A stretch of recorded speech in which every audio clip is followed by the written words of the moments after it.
자, 오늘부터는 요한 서신서를 함께 살펴볼 텐데, 우리 신약 성경에서 사도 바울이 13권의 서신을 썼고, 그 다음으로 많은 서신을 쓴 것이, 혹은 많은 성경을 쓴 것이 요한이죠. 요한복음 썼겠고, 요한 1, 2, 3서를 썼고, 요한계시록까지 5권, 분량으로 따지면 굉장히 많은 분량의 책을 쓴 사도가 바로 요한이라는 사도입니다. 우리 요한복음은 주일 설교를 통해서 한번 강해를 한 적이 있고, 요한계시록은 여러 차례 주일 설교도 그렇고 수요 예배 시간에도 한번 좀 다루어 본 바 있어서, 이제 요한 서신과 관련해서 우리가 좀 다뤄보고 싶은 것은 요한 서신, 요한 1, 2, 3서를 좀 다루어 보겠습니다. 자, 그런데 우리가 요한 서신서를 앞으로 좀 살펴보기 전에 우리가 요한이란 인물은 어떤 인물인지를 먼저 살펴보는 것이 이 요한 서신서 전체를 요한 서신서 전체를 이해하는데 여러 가지로 도움이 되겠다, 이런 생각을 가졌어요. 특별히 오늘 우리가 함께 읽은 이 요한 1서 4장 14절부터 21절, 여기에 사랑이라는 단어가 얼마나 많이 들어갔을까요? 세보지는 않았는데 아마 그런 관점에서 여러분이 요한복음이나 요한 1, 2, 3서나 그다음 요한계시록을 읽어가시면서 그 안에 사랑이라는 단어가 얼마나 많이 사용됐는지를 확인해 보신다면 아마 요한 사도는 사랑의 사도다, 이렇게 이름 지어도 틀림이 없을 것이라고 생각이 들어요. 엄청 많이 사용이 되었거든요. 그래서 우리가 이제 요한 서신을 살펴보기에 앞서서 이 요한이란 인물에 대해서 먼저 좀 살펴보고 싶다. 그런데 우리가 생각하고 있는 것과는 달리 요한이 처음부터 그런 사람은 아니었다 하는 것이 제가 여러분과 오늘 좀 나누고 싶은 내용이기도 한 거예요. 먼저는 우리 성경에서 사도 요한이 예수님을 처음으로 만난 장면이 이제 복음서에 이제 여러 군데 흩어져 있는데, 공통적으로 좀 살펴보자면 우리 1.1번에 요한의 가정적인 배경을 좀 한번 살펴보겠습니다. 이제 요한의 아버지의 이름은 세베대이고요. 그 세베대에게는 아들이 꼭 2명이 있었는지 잘 모르겠는데 두 아들에 대한 언급이 있어요. 그래서 야고보와 요한이 같은 형제입니다. 이 야고보란 이름은 오늘날로 말하자면은 순이, 옛날에 우리 철이, 영이 이렇게 하듯이 굉장히 보편적이고 일반적으로 사용되는 이름이어서 예수님의 형제도 야고보잖아요. 그런데 사도 요한의 형제도 야고보예요. 야고보의 이름은 굉장히 다양하게 많은 사람들이 동명이인으로 사용되기 때문에 조금 혼란을 가져오기 쉬운데, 아무튼 요한의 형 혹은 동생의 이름이 야고보였던 것으로 확인이 됩니다. 그 다음에 마가복음 1장 19절과 20절, 자 이제 성경의 여러 그 정보들을 좀 수합해서 예수님 만나기 전에 혹은 예수님을 만났을 때 이 그 사도 요한이 어떤 인물이었는지를 좀 재구성해 보자는 거예요. 마가복음 1장 19절부터 20절 말씀 우리 같이 한번 읽어볼게요. 같이 읽습니다. 시작. 좀 더 가시다가 세베대의 아들 야고보와 그 형제 요한을 보시니 그들도 배에 있어 그물을 깁는데 곧 부르시니 그 아버지 세베대를 품꾼들과 함께 배에 버려두고 예수를 따라가니라. 아하, 야고보와 요한의 아버지는 세베대인데 직업이 뭐예요? 직업이 어부였더라. 이런 건 알 수 있겠고, 또 하나, 예수님께서 이 세베대의 두 아들인 야고보와 요한을 만나셨을 때 이들이 배에서 일을 하고 있었단 말이에요. 나를 따라오라 이렇게 말씀을 하셨을 때 이들이 무엇을 버려두고 갑니까? 아버지는 물론이려니와 품꾼들과 함께 배를 버려두고 예수님을 따르게 되더라, 이렇게 돼요. 자, 그러니까 이 세베대의 집에는 배를 한 척 가지고 있었던 것 같습니다. 요즘도 그렇지만은 옛날에도 배는 굉장히 값비싼 재산일 수 있겠죠. 게다가 그 배에는 아버지하고 아들들만 일하는 게 아니고 누가 있습니까? 품꾼들을 두고 일을 하고 있었다 하는 것을 보니까 아마 세베대 이 가정은 굉장히 좀 부유했던 가정이었던 것으로 우리가 추측해 볼 수 있어요. 금수저를 물었느냐, 그렇게까지는 생각 들지 않아요. 왜냐하면 아버지 세베대도 일을 하고 두 아들도 배에서 고된 일을 하고 있잖아요. 그러니까 일 안 하고 말이죠, 배 빌려주고 품삯 받는 그런 부유한 사람은 금수저는 아닐지라도 이들은 배를 소유하고 있었고 품꾼을 부릴 정도로 부유한 가정이었으니까 아마 은수저 정도는 되지 않았을까, 하고 생각해 보게 됩니다. 부자였단 말이에요. 부자였단 말이에요. 그리고 성경에서 보면은 제가 찾아보지는 않겠지만은 이 요한의 어머니, 이 세베대의 아내 되는 이 요한의 어머니 혹은 야고보의 어머니는 예수님을 따라다니면서 예수님을 근접거려서 따라다니면서 예수님을 섬기며 혹은 섬겼더라 하는 표현이 있는데, 그 섬겼다는 말은 그냥 뭐 봉사일을 했다는 그런 뜻이 아니고 재정적인 후원을 했던 사람이었다 하는 것을 성경이 말해 주어요. 그러니까 우리가 이 시점에서 좀 확인해 볼 수 있는 것은 요한은 부자였다 하는 거예요. 재산가였다, 아버지가. 자, 두 번째로 1.2번 보시면은 또 하나 이 요한에 대해서 알 수 있는 것은 이 요한이 영적인 관심이 어려서부터 많이 있었는지 예수님을 만나기 전부터 영적인 관심을 가지고 있어서 전통적으로 그는 침례 요한의 제자였던 것으로 보입니다. 아니, 제자였던 것이 틀림이 없어요. 그래서 1.2번의 빈칸에 침례 요한의 제자. 그러니까 이름이 또 요한이죠, 그죠? 그때 구별하기 위해서 침례 요한, 사도 요한 이렇게 부르는데 같은 사람은 아니었다. 그래서 이 예수님이 본격적으로 공생애를 시작하기에 앞서 침례 요한이 예수님의 길을 예비하기 위해서 광야에서 선지자의 노릇을 하게 되잖아요. 그때 이 선지자였던 침례 요한을 따라다니면서 그에게 배움을 얻고 있었던 사람이 누구냐? 그것이 바로 요한, 사도 요한이었던 거예요. 요한복음 1장 35절부터 37절 말씀 보시면 또 이튿날 요한이 자기 제자 중 두 사람과 함께서, 여기 말하는 요한은 침례 요한입니다. 그러니까 침례 요한이 자기 제자 중 두 사람과 함께 섰다가 예수께서 거니심을 보고 말하되 보라 하나님의 어린 양이로다 하고, 침례 요한이 예수님을 향해서 하나님의 어린 양이다 이렇게 말하니까 두 제자가 그의 말을 듣고 예수님을 따르게 되더라. 그 두 제자는 베드로의 형제 안드레와 그리고 오늘 우리가 주목해 보고자 하는 사도 요한이었어요. 그러니까 침례 요한의 제자이었다가 예수님의 제자가 되는 사건이 복음서에 등장하게 됩니다. 자, 그래서 지금까지의 내용을 이렇게 추스려 가지고 우리가 요한의 얼굴을 어떻게 알 수는 없겠죠. 근데 이제 화가들이 성경의 내용들을 묵상하면서 아마 이런 모습이 아니었을까 하고 이제 추측해가지고 그림을 그렸는데, 구이도 렌이라는 화가가 1621년에 그린 성 요한, 세인트 존이라는 작품의 일부입니다. 그런데 여러분 어떻게 보이세요? 여러분이 생각하고 있었던 사랑 그러면 왠지 좀 넉넉하고 배도 좀 나오고 좀 넓게 품어줄 수 있을 만한 그 넉넉한 성격의 소유자처럼 보이지는 않죠? 굉장히 좀 있어 보이고 날카롭고 좀 근접하기 좀 어려워 보이고 뭔가 열심히 저 책을 가지고 있다면 굉장히 부의 상징이에요. 당시에는 책 굉장히 비싼 고가의 물건이었기 때문에 그걸 들고 열심히 뭔가 진리를 탐구하고 있는 저 모습이 어쩌면 우리가 생각하고 있는 요한과 좀 달리, 우리가 알고 있는 요한은 예수님 만난 이후의 요한의 이미지를 가지고 있고요, 예수님 만났을 당시 혹은 예수님 믿기 전의 요한은 저런 모습이었지 않았을까, 굉장히 공감이 돼서 요한의 그림이 여러 가지가 있는데 제가 한번 저 그림하고 가장 유사하지 않을까 생각했습니다. 자, 꽤 있는 집안이에요. 뭔가 열심도 있는, 종교적인 신앙적인 열심도 있는 인물입니다. 자, 그 다음에 그렇다면 이 사도 요한의 성격은 좀 어땠을 것인가? 마찬가지로 성경의 여러 구절을 통해서 그가 어떤 성품의 소유자였는지를 좀 비교적 정확하게 유추해 볼 수가 있겠는데, 첫 번째 이 사도 요한의 성격적인 특징은 독선적이었습니다. 그거 한번 써보세요. 독선적. 그림도 아까 그랬잖아요, 그죠? 자기만 알 것 같은 그런 사람 아니야. 깊이 특권 의식이 배어 있는, 집안도 있겠다, 신앙적인 열심도 있겠다 하니까 굉장히 특권 의식에 젖어 있었던 사람이 아니었을까 싶습니다.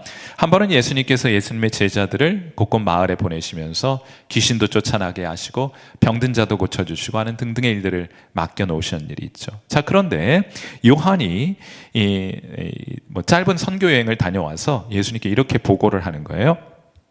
자, 누가복음 9장 49절 말씀 보세요. 요한이 여짜오되 주여, 어떤 사람이 주의 이름으로 귀신을 내쫓는 것을 우리가 보고 우리와 함께 따르지 아니하므로 너 그렇게 하지 마 하고 이야기를 해주었다는 거예요. 자, 예수님께서는 귀신 들려 고통당하고 있는 사람들을 그 귀신으로부터 자유하게 하기 위해서 제자들을 보냈잖아요. 그러면 제자들의 무리, 12명의 제자의 무리 가운데 있지 않다고 하더라도 그런 일을 하고 있는 사람을 얼마든지 환영해 줄 수 있지 않았겠습니까? 아니, 당신도 그런 귀한 일을 하네요. 나도 그런 일을 합니다 하고 서로 교제하고 또 함께 뜻을 모아서 그 일을 감당할 만도 한데, 이 요한은 뭐라 말합니까? 그 일을 똑같은 일을 하고 있는 그가 우리 무리 가운데 있지 않으므로 넌 그거 하지 마 하고 그를 배척하고 있는 장면을 보게 되는 거예요. 굉장히 독선적인 사람입니다. 우리가 이런 구절을 통해서 사도 요한의 어떤 성품 혹은 인격을 확인해 볼 수 있는 것이라고 생각이 들어요. 또 한 번은 예수님께서 사마리아 지역을 통과하게 됩니다. 먹을 것이 없잖아요. 그러니까 제자들을 사마리아 마을에 미리 보내셔서 너희들이 내 숙소나 혹은 먹을 것을 좀 준비하라고 미리 보내게 됩니다. 그때 사마리아인들이 예수님의 제자를 거절해요. 먹을 것을 달라, 숙소를 달라, 이런 지하에 거절하게 됩니다. 그때 우리 같았으면 어떻게 하겠어요? 예수님 모시고 가다가 이제 어느 집에 들려서 먹을 것과 좀 숙소를 좀 제공해 줄 수 있겠습니까? 안 됩니다. 사정이 있어서 안 됩니다. 우리 같으면 어떻겠습니까? 여러분 같이 마음씨 착한 분들은 어떻게 하셨겠어요? 이거 어쩔 수 없네, 아쉽지만은 우리 다음 마을로 가겠습니다, 혹은 다음 집으로 가겠습니다, 이런 정도 하지 않겠습니까? 그런데 요한은 어떻게 얘기했는지 한번 보세요. 여기 성경 구절을 제가 찾아놓지는 않았는데, 예수님께 돌아와서 괘씸해가지고 말이죠.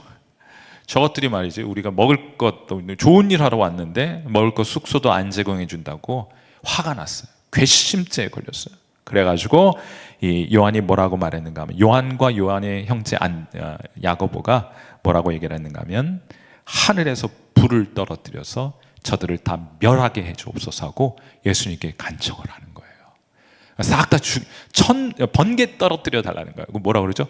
벼락 맞을 놈들.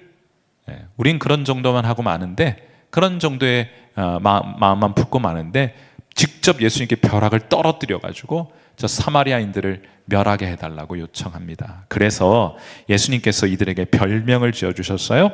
마가복음 3장 17절 말씀. 여러분, 마음에 안 든다고 벼락을 떨어뜨릴 것 같으면 이 자리에 남아있는 사람 아무도 없을걸요? 저는 누구 때문에 벼락 맞고, 또 옆에 있는 분은 누구 때문에 또 벼락 맞고, 여러분의 남편은 여러분 때문에 벼락 맞고, 또 여러분은 여러분 남편 때문에 벼락 맞아서 이 자리에는 아무도 없을 거예요. 우리에게 그런 능력이 있다고 하면 사실 큰 재앙일 겁니다. 우리 마음에 들지 않는 사람들은 다 벼락 떨어뜨려 가지고 다 멸망시켰을 테니까. 자, 그래서 예수님께서 뭐라고 말씀하셨는가 하면 마가복음 3장 17절. 또 혹시 이 자리에 성격이 우욱 하시는 분 계시죠? 여러분이 이 별명이 적합한 인물들이라고 생각합니다. 같이 한번 읽어봐요. 자, 마가복음 3장 17절 같이 읽습니다. 시작. 또 세베대 아들 야고보와 야고보의 형제 요한이니 이 둘에게는 보아너게 곧 우레의 아들이란 이름을 더하셨으며. 아멘. 이들의 별명이 뭐라고요? 우레의 아들. 무슨 뜻입니까? 벼락 떨어뜨릴 인간들이라는 뜻이에요. 성격 좀 화끈한 사람들입니까? 네, 격정적이고 굉장히 다혈질적인 인물들이었던 것으로 확인이 돼요. 아마 경상도 출신이 아닐까 생각해 보게 돼요. 우리로 말하자면 이 팔레스타인의 이 경상도 출신들이 아닐까? 욱 하잖아요. 굉장히 이런 표정이 저한테 벼락을 떨어뜨리려고 하는 표정인 것 같아서 정말 순간 좀 긴장을 했습니다. 자, 그리고요, 굉장히 독선적이고 우리와 함께 하지 않은 사람은 그거 하지 말아라 배척하고, 또 굉장히 다혈질적이어서 벼락 들고 있었으면 주변에 남아있을 사람 하나도 없을 정도였던 사람일 뿐만 아니라 매우 경쟁적이었다. 한번 적어보세요. 경쟁적. 2.3번. 여러분 잘 알고 계신 장면입니다. 예수님께서 이제 죽으심과 부활을 예고하게 되었을 때 은밀하게 조용하게 다른 제자들 모르게 예수님께 살며시 다가와서 주님의 나라 임하실 때 좌의정 우의정 각각 하나씩 차지하게 해주세요 하고 예수님께 개인적으로 청탁을 하게 되는 장면이죠. 마가복음 10장 35절 말씀 보십시오.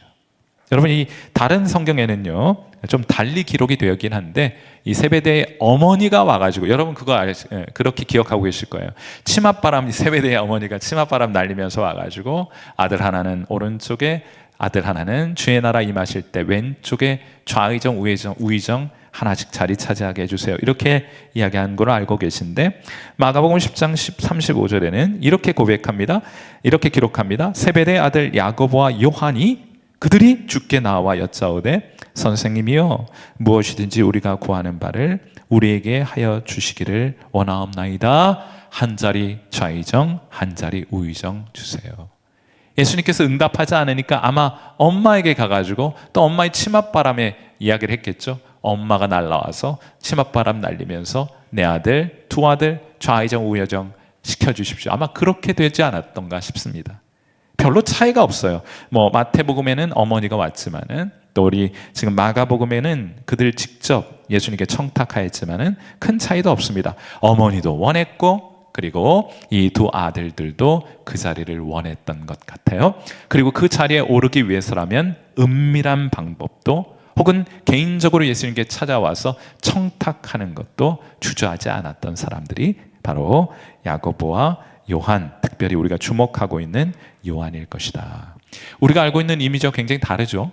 그러니까 첫 번째 그 그림 기억하시면은 굉장히 이지적이고 있어 보이는, 또 이제 그런 그 도시적인 이미지를 가지고 있는 데다가 매우 독선적이고, 매우 어쩌면 폭력적이고요, 또 매우 경쟁적이었던 사람, 탐욕적인, 욕심이 많았던 사람, 자리 욕심이 많았던 사람, 뭐 이렇게 묘사해 볼 수 있겠습니다. 자, 그러던 이 요한이 또 이제 성경에서, 복음서에서 굉장히 두드러진 특징 가운데 하나는 예수님을 가장 가까운 거리에서 따랐던 사람으로 기록이 돼요. 이런 욕심도 많고 다혈질이고 막 독선적이기도 한데, 아무튼 그래서 그런지 몰라도 다른 사람보다 더 가까이 예수님께 머물고 싶었던 마음이 있었던 것 같아요. 그래서 실제로 성경은 그렇게 기록합니다. 자, 3.1번 보시면은 예수님께서는요 12명의 제자들을 늘 함께 하셨죠. 그런데 그 12명의 제자 가운데 특별히 3명과는 더 가까이 하셨어요. 자, 그 최측근 3인방이 있습니다. 예수님의 최측근 3인방, 그 세 명의 이름 혹시 알고 계십니까? 첫째, 베드로 가장 근접거리에서 예수님 따라갔고, 두 번째 야고보, 그리고 요한.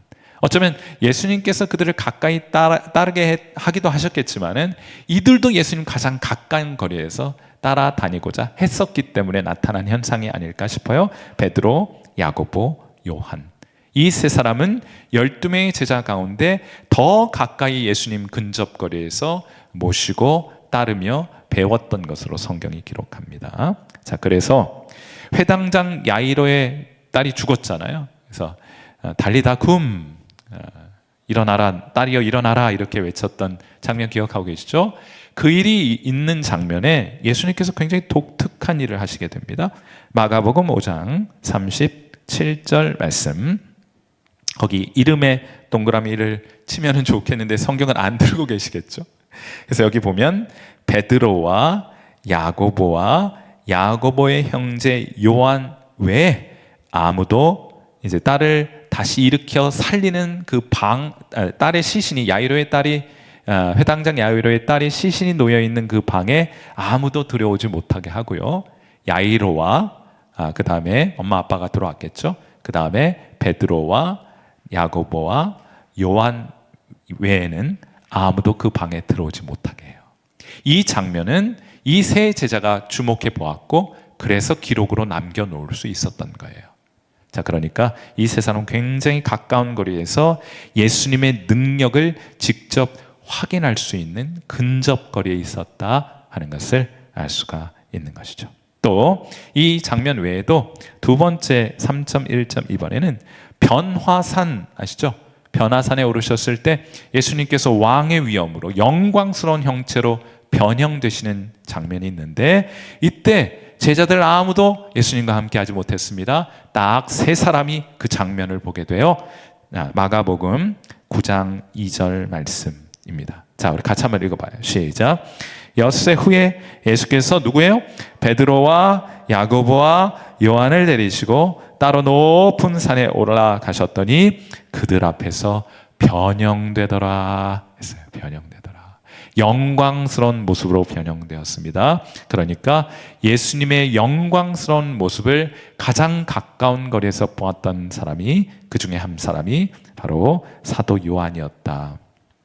그리고 마지막은 우리 겟세마네 동산이라고 써요. 겟세마네 동산. 그 기도의 자리, 이 잔이 내게서 지나가게 하옵소서. 그러나 주님의 뜻이라면 제가 이 잔 그냥 마실 수 있겠습니다. 그런 기도를 깊이 주님께서 드리는 그 고뇌와 고통과 아픔의 기도의 자리에 3명의 제자가 함께하고 있었어요.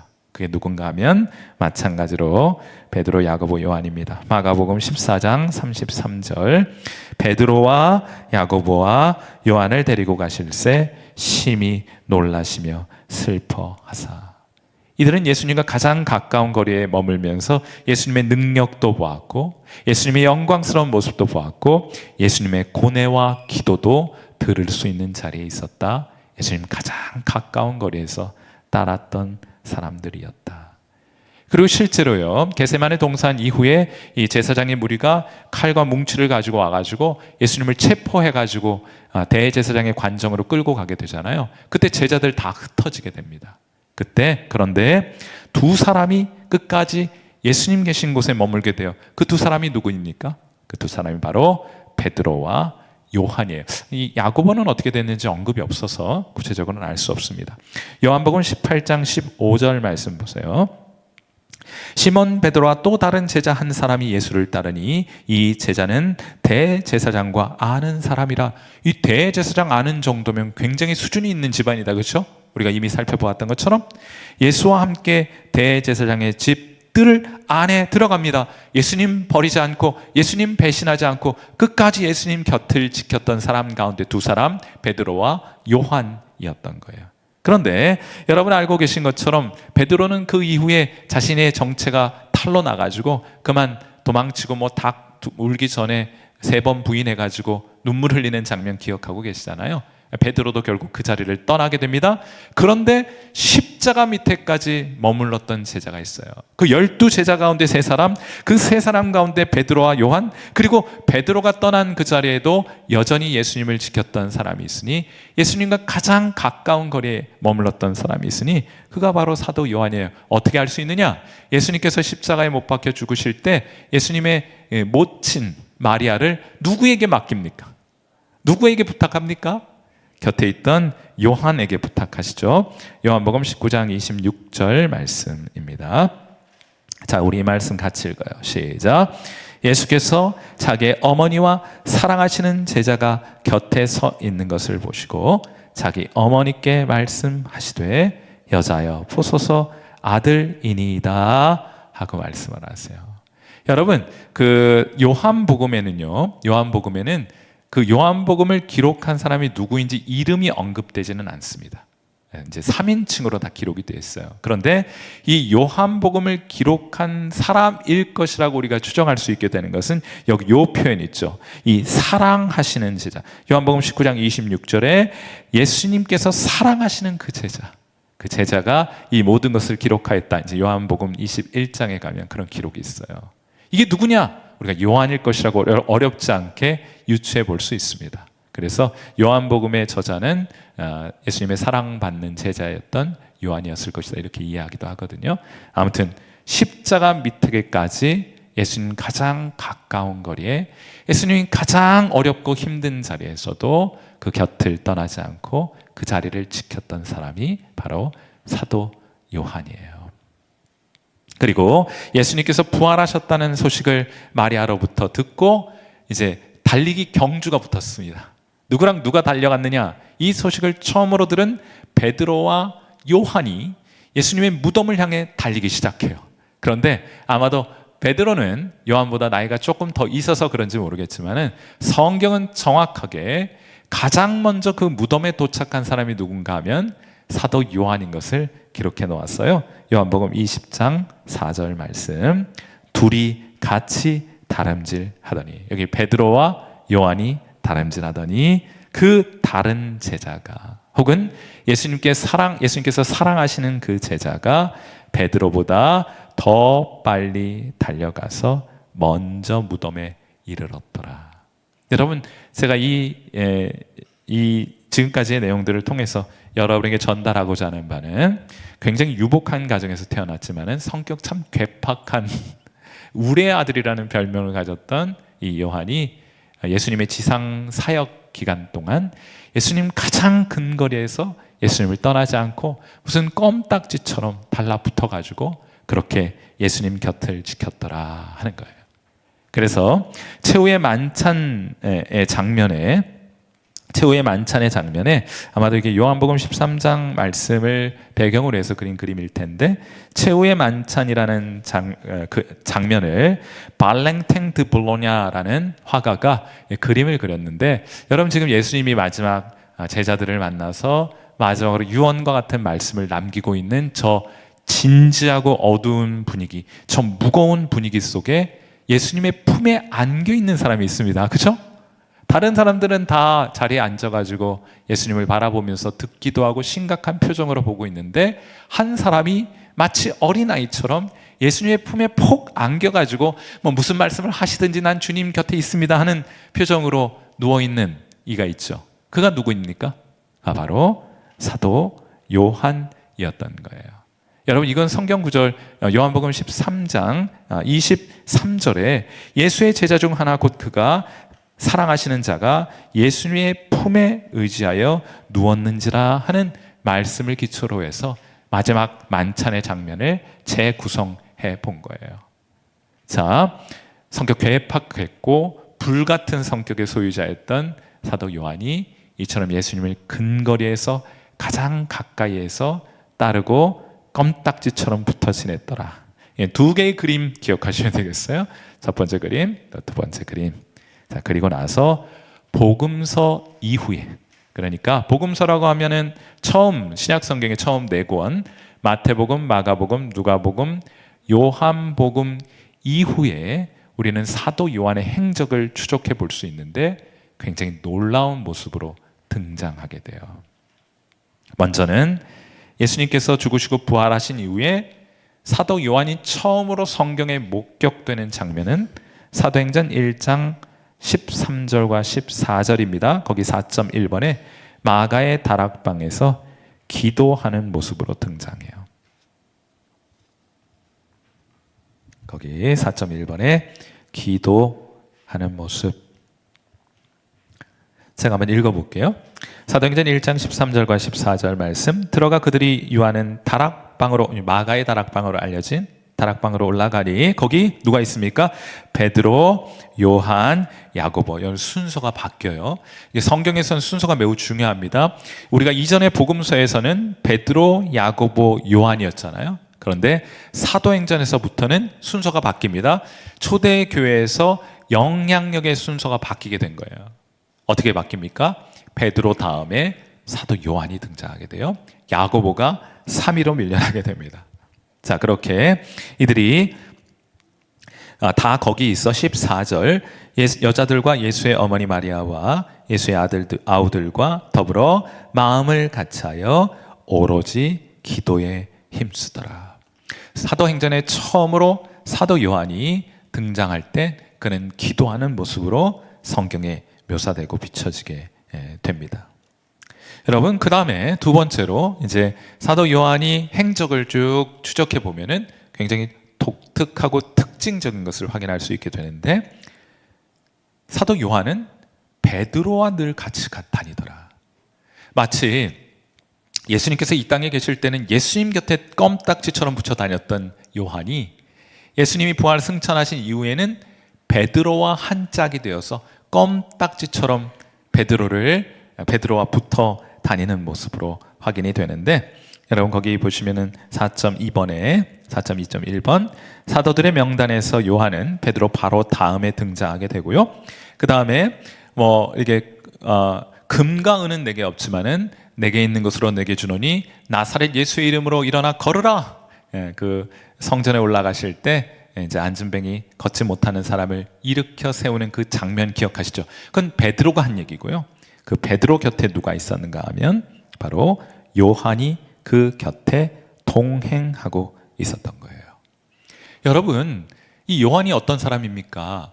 경쟁적으로 최고의 자리, 가장 1등의 자리를 추구했던 사람이 아닙니까? 그런데 성경 도처에서 확인되는 이 요한의 모습은 뭔가 무슨 변화가 그에게 있었는지 모르겠는데 그는 언제나 누군가를 돕고 누군가를 섬기고 제2인자로서 조연의 역할을 감당하고 있는 것을 확인하게 돼요.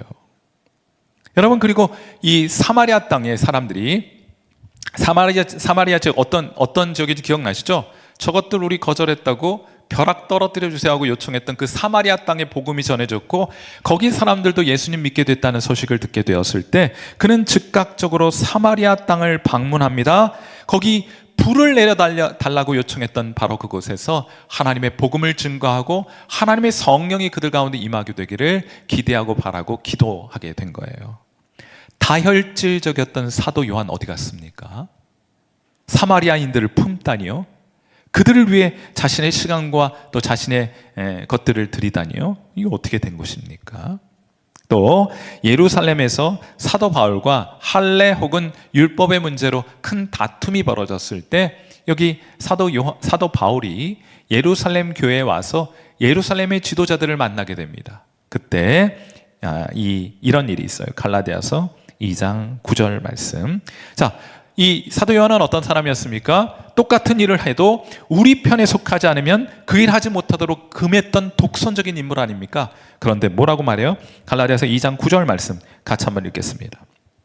같이 읽어요. 시작. 또 기둥같이 여기는 야고보와 게바와 요한도 내게 주신 은혜를 알므로 나와 바나바에게 뭐래요? 친교의 악수를 하였으니 우리는 이방인에게로 그들은 할례자에게로 가게 하려 함이라. 독선적이었던 사도 요한은 도대체 어디로 간 것입니까? 그래서 4.2.4번에는 친교의 악수를 나누었다 하는 거예요. 그리고 우리가 사도 요한 1서, 2서, 3서 이 장면을 통해서 우리가 이제 앞에 건 잊어버리고요. 앞에 좀 잊어버리고 우리가 일반적으로 사도 요한이 어떤 성품의 사람이었을 것이라고 생각하냐면 우리 별명이 있죠. 사도 요한에게는 별명이 있습니다. 무슨 사도라 불러요? 사랑의 사도라고 하는데 이제 우리가 앞으로 이제 한 본문씩 살펴볼 텐데 요한 1서는요 그냥 사랑 범벅이에요. 사랑 범벅. 막 사랑 타령이에요. 사랑 타령. 그래서 제가 이제 정확하게 세웠는지 모르겠는데 한번 여러분이 여러분이 가지고 있는 개역 개정 성경을 한번 읽어보시면서 요한 1서에 사랑이라는 표현이 몇 번이나 사용되는가? 전 53번 찾았어요. 그리 길지 않은 서신에 사랑이라는 표현이 53번, 53번이나 사용되리만큼 어쩌면 사랑이 사도 요한을 대표하는 키워드가 되어버리고 맙니다. 그래서 그를 사랑의 사도라고 부르기도 해요. 그는 하나님에 대해서도 이해하기를 하나님은 사랑이시라 이렇게 정의합니다. 그리고 그는 율법도 한마디로 말하기를 서로 사랑할 것이라 그것이 율법이다 이렇게 정의를 내려요. 그리고 구원받은 증거는 무엇이냐? 사랑하는 자마다, 형제와 자매를 사랑하는 자마다 하나님으로부터 나서 하나님을 알고 믿는 자다. 이 사랑이 그의 키워드가 돼요. 하나님도 사랑이시고 율법도 사랑으로 정의할 수 있고 또 우리가 구원받은 증거도 형제 사랑으로 드러나게 되는 것이 아니냐 하면서 말하게 되는 장면 보게 돼요. 그리고 4.4번 그는 사랑하는 주님을 기다리면서 AD 98년경 에베소에서 세상을 떠나게 되었다는 전승이 전해지게 됩니다. 그의 인생 후반전은 사랑으로 표현될 수 있을 만큼 사랑의 사도로 표현될 수 있을 만큼 사랑의 사도로 이 땅을 살아갔던 것을 보게 돼요. 굉장히 대조적이죠. 자, 이런 배경들을 아시고 처음부터 사도 요한이 사랑의 사도였던 것은 아니고 어쩌면 우리와 되게 비슷하다. 우리가 굉장히 독선적이잖아요. 그리고 매우 경쟁적이고 또 우리 매우 다혈질적인, 매우 어쩌면 어떤 의미에서는 매우 폭력적인 성향을 가지고 있는 것이 우리일 텐데, 우리에게도 어쩌면 희망이 있을 수 있겠구나. 우리도 사도 요한처럼 변화될 수 있는 가능성이 있겠구나. 사도 요한도 변화되었다면 우리도 변화될 수 있지 않을까 하고 생각해 보게 되고, 우리가 요한 서신서를 읽으면서 그런 변화된 인격으로 우리가 주님 앞에 설 수 있게 되기를 바라는 마음으로 성경을 읽어가시면 좀 좋을 것 같아요. 결론적으로 요한은 매우 부유한 가정에서 태어났던 인물입니다. 독선적이고 배타적이고 탐욕적인 성품, 경쟁적인 성품이라 할까요? 성품을 가지고 있고, 무엇보다 주목하고 싶은 것은 사랑과는 거리가 멀어도 한참이나 먼 인물입니다. 아니요, 대표적으로 벼락 떨어뜨려서 사마리안들 다 죽여달라고 요청했는데 무슨 사랑이 있겠어요? 사랑하고는 거리가 멀어도 한참이나 멀었던 인물이다. 그런데 어떻게 그가 사랑의 사도가 되을 수 있었느냐? 그 둘 사이에 어떤 변화가 있었습니까? 그가 예수님께 껌딱지처럼 붙어 다녔다. 이게 딱 하나 단서가 될 수 있는 거예요. 그래서 5.2번에 보시면 예수님께 누구보다 가까이 머물고자 했던 요한이었다. 요한복음 13장 23절, 자아의식이 어떤지 한번 보세요. 예수님과 함께 머물면서 그가 어떤 사람으로 자신을 인식했는지가 중요한 거예요. 자, 뭐라고 말할까? 우리 요한복음 13장 23절 말씀 한번 보실까요? 같이 읽겠습니다. 시작. 예수의 제자 중 하나 곧 그가 사랑하시는 자가 예수의 품에 의지하여 누웠는지라. 여기서 그는 예수님이고요, 사랑하시는 자는 요한을 의미하잖아요. 누가 썼다고 했습니까? 사도 요한이 썼어요. 그는 예수님께 예수님이 나를 사랑하신다 하는 그런 자아의식을 가지고 있었어요. 여러분, 혹시 이 자리에 계신 여러분, 많은 분들이 하나님 벌 주시는 분으로 잘하면 칭찬하고 못하면 맴매 때려주고 징벌을 가하시고 막 뭐라고 그러지? 치신다 이런 거예요. 하나님 치신다 이렇게. 예수님께서 억울하실 것 같아요. 사도 베드로에게 너 나 사랑하느냐? 주님, 제가 주님 사랑합니다. 그때 예수님 뭐라 말씀하십니까? 그럼 내 양을 치라. 그 치는 게 그 치는 건 아니잖아요. 친다는 것은 먹이고 보살피고 아껴준다는 뜻이 아닙니까? 근데 많은 분들이 여전히 여러분 가운데도 그런 분 계실지 몰라요. 하나님 나에게 잘못하면 징벌을 내리시는 분. 뭐 하나님이 우리의 아들입니까? 여러분이 무슨 벼락을 떨어뜨리는 분이세요? 제가 궁금한 건 그거예요. 여러분도 사도 요한처럼 예수님이 여러분을 사랑하신다, 나는 예수님께 사랑받는 자다, 이런 자아의식이 있으십니까? 다시 얘기하면 예수님은 여러분을 사랑하십니까? 이 질문에 대하여 여러분은 아멘 하실 수 있으시겠습니까? 아멘. 좋아요. 예수님이 여러분을 사랑하신다, 이런 예수님이 나를 사랑하신다, 이것이 사도 요한이 그냥 세베대의 아들 요한이 사도 요한 될 수 있는 결정적인 단서가 되는 거예요. 예수님은 나를 사랑하신다. 그렇게 한번 여러분들 저를 따라서 한번 해보실 수 있겠어요? 제가 말씀드렸잖아요. 예수님 믿고 거듭난지를 확인하는 좀 방법 가운데 좋은 방법 중에 하나는 어떤 사람에게 하나님을 아버지라고 불러보게 하는 거예요. 하나님 아버지 한번 해보세요. 그러면 여러분들이 이 자리에 하시지만은 그렇지 않은 사람들이 의외로 많습니다. 하나님 아버지가 아닌데 아버지를 어떻게 아버지라 불러요? 하나님 아버지 하고 불러보라 하면은 대번에 알 수 있어요. 마찬가지로 예수님이 간지럽고 막 이런 게 아니고요. 내가 이런 말을 감히 해도 되나 이런 거 아니고, 예수님은 나를 사랑하십니다. 여러분 그렇게 한번 고백해 보실 수 있겠어요? 예수님은 나를 사랑하십니다. 여러분 아멘이십니까? 진짜 그렇게 고백하실 수 있겠어요? 그런 자의식이 사도 요한에게도 있었던 의식이었다, 신앙이었다, 이렇게 말할 수 있겠고요.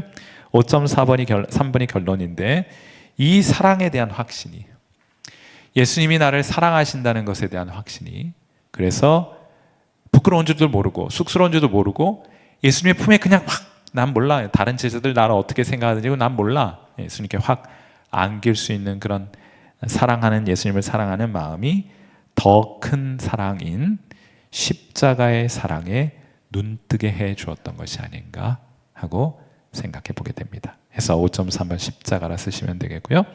이 확신이 사도 요한의 변화된 삶에 대한 이유를 설명해 주는 성경의 유일한 단서가 됩니다. 하나님께 사랑받은 사람이, 거기다 한번 적어보세요. 하나님께 사랑받은 사람이 다른 사람을 사랑할 수 있습니다. 왜 우리가 이렇게 인색합니까? 하나님께 사랑받은 확신에 결여되어 있기 때문이에요.